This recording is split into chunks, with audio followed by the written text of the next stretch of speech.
Salut, c'est Mo et bienvenue sur la chaîne Nerd du Jugement pour cette 5e vidéo déjà consacrée à Warhammer Conquest, où on va enfin commencer à peindre les Space Marines.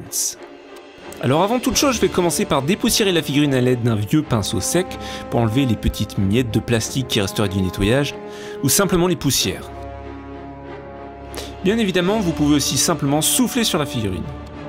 Une petite astuce sympathique pour éviter de toucher la peinture avec vos gros doigts pendant que vous peignez, c'est de fixer la figurine sur un bouchon en plastique à l'aide d'un petit morceau de pâte à fixe. Je vais quand même commencer par une sous-couche polyuréthane Vallejo qu'on mélange d'abord soigneusement. En vrai, avec ces pots, il vaut mieux éviter de les secouer parce que ça risque de mousser et de déborder à l'ouverture. Il vaut mieux les faire rouler.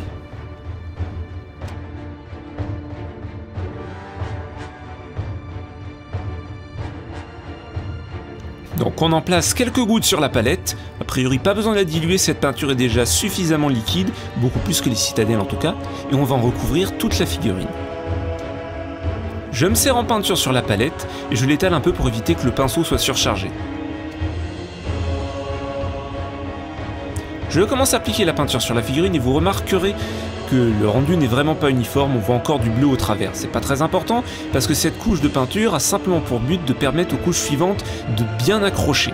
Le blanc ne se verra plus du tout ensuite, il n'a pas vocation à rester visible. Alors ce n'est vraiment pas la phase la plus fascinante de la peinture de figurine, c'est assez long, c'est assez chiant, mais en tant que débutant, c'est très utile de faire la sous-couche au pinceau, parce que non seulement ça vous permet de découvrir la figurine, d'examiner son relief, mais c'est vrai que c'est assez difficile aussi dans la mesure où il y a certains endroits qui peuvent être assez inaccessibles pour les poils du pinceau, notamment des creux, mais en tant que débutant, c'est très utile. Si la peinture commence à sécher sur certaines zones de la figurine, mieux vaut éviter de trop y toucher, car vous risquez d'avoir un rendu plus sale en dérangeant une peinture qui n'était déjà plus très liquide. Vous pouvez voir que le rendu est encore loin d'être opaque, on aurait pu faire des couches supplémentaires, mais plus de couches veut dire plus d'épaisseur, et vu qu'on va de toute façon rajouter d'autres couleurs par-dessus, autant économiser sur l'épaisseur et se contenter d'une couche qui suffira parfaitement pour que la peinture accroche. On peut ensuite attaquer notre première couleur, le Macragge Blue. On commence bien entendu par le mélanger correctement. Et on doit ensuite l'ouvrir, et pour cela il faut casser le petit bout de plastique à l'arrière du pot qui empêche son ouverture. Alors je suis vraiment pas fan du système d'ouverture des pots citadelles qui a tendance à sécher un petit peu sur le bord des couvercles si on prend pas garde à bien les fermer sur tout le tour du couvercle. Enfin voilà, on a maintenant une belle peinture bleue. Donc maintenant je vais pouvoir prélever un petit peu de peinture dans le pot avec mon pinceau, suffisamment pour pouvoir faire un premier passage sur toute la figurine et déposer ça sur la palette.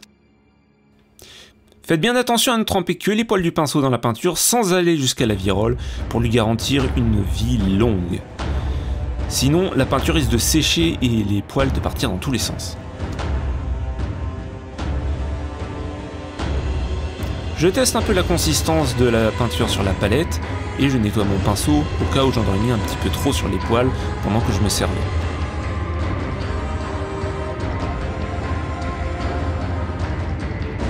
Et on dilue légèrement la peinture.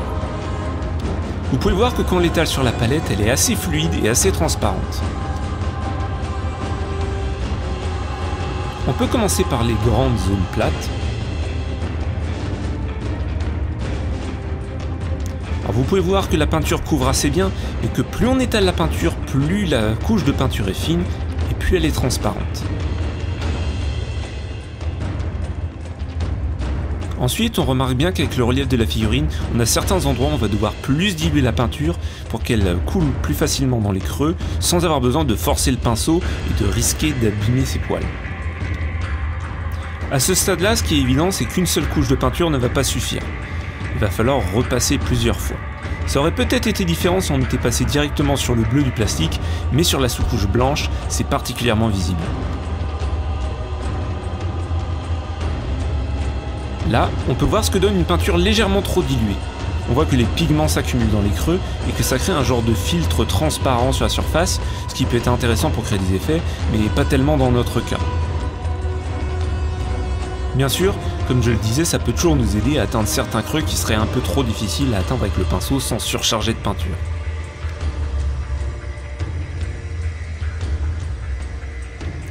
Vous pouvez constater que la deuxième épaulière couvre beaucoup moins bien à cause de la dilution de la peinture. Voilà où on en est avec une seule couche de Macragge Blue. Gardez à l'esprit que la couche est vraiment très légère, mais mieux vaut trop fin que trop épais. En attendant de repasser une couche de bleu, on peut quand même déjà commencer avec le Abaddon Black, qu'on va donc ouvrir de la même façon qu'on l'a fait pour le premier pot. Après dilution, on commence à impliquer la peinture sur les zones qui seront noires, ou éventuellement aussi sur celles qui seront recouvertes de peinture métallique. Donc par exemple le bolter et les joints des plaques d'armure. On voit que la peinture ici est beaucoup trop diluée et qu'elle se comporte davantage comme un lavis, qui est une technique qui permet de simuler des ombres et ainsi d'accentuer les détails. Pour les joints des plaques d'armure, on voit que c'est beaucoup plus délicat. On a des zones moins accessibles, plus fines, plus étroites, et il faut utiliser autant que possible la pointe du pinceau en le tenant pratiquement en parallèle à la surface de la figurine.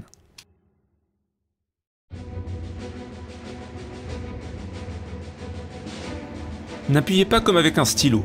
En fait, il doit y avoir le moins de contact possible et la peinture doit vraiment s'appliquer par capillarité.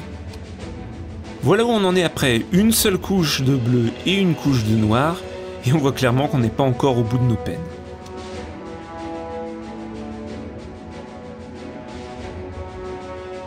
Mais mieux vaut être patient et ne pas risquer de noyer les détails de la figurine en étant trop pressé.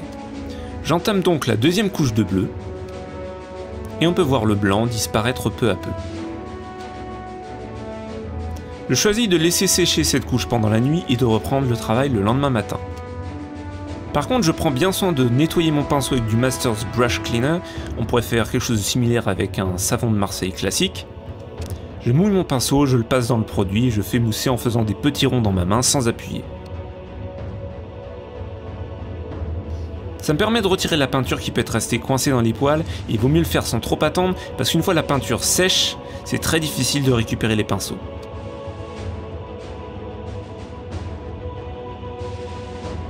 On peut ensuite rincer le produit pour avoir un pinceau propre, ou bien essuyer l'excédent et le laisser sécher pour reformer la pointe. On peut maintenant passer à la troisième couche de bleu.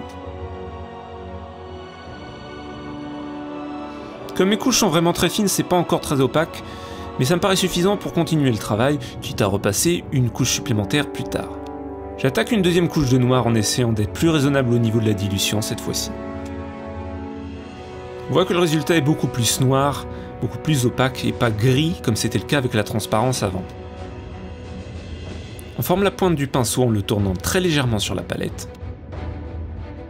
Pour les yeux, comme mentionné précédemment, il faut d'abord bien former la pointe du pinceau et le tenir pratiquement parallèle à la surface de la figurine pour venir simplement caresser les détails avec la pointe des poils.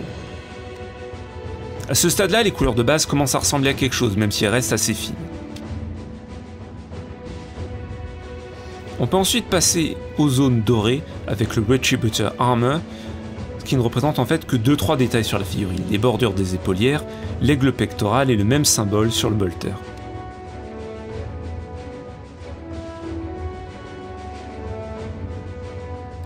Là, ça commence à devenir plus compliqué et vous voyez qu'il faut faire attention pour ne pas déborder. Il faut que le mouvement soit aussi naturel que possible et pour cela, il faut tenir la figurine dans un sens qui corresponde au sens du pinceau par rapport à la forme. Là, vous pouvez voir que je suis obligé de tenir le pinceau et de faire des mouvements qui sont ni très confortables, ni très naturels. On constate quand même une nette différence de rendu entre le bleu de la peinture et celui du plastique brut. La peinture a un rendu beaucoup plus agréable que le plastique. Ici, le mouvement est le plus naturel pour moi et c'est là que c'est le plus facile de faire quelque chose de précis. En plus, la figurine est bien en appui et c'est beaucoup plus confortable. Voilà où on en est à ce stade avec les couches de base terminées pour ces 3 couleurs. On voit que c'est perfectible et que j'ai débordé à certains endroits, ce que je pourrais toujours corriger hors caméra dans des meilleures conditions pour peindre. Ce qui saute aux yeux, c'est que la figurine avec simplement les couleurs de base est à des années-lumière du rendu des figurines qu'on voit sur les illustrations officielles, sans tous les techniques plus avancées, les éclaircissements, etc. Et pourtant, les couches de base, même s'il nous manque les couleurs de certains détails, représentent 90% de la figurine, et donc ça vaut la peine de s'appliquer pour bien le faire. Voilà, donc j'espère que cette vidéo vous a plu. Moi, je vous dis à la prochaine pour la suite de la peinture des Space Marines. Et peut-être que le numéro 3 sera arrivé. À bientôt!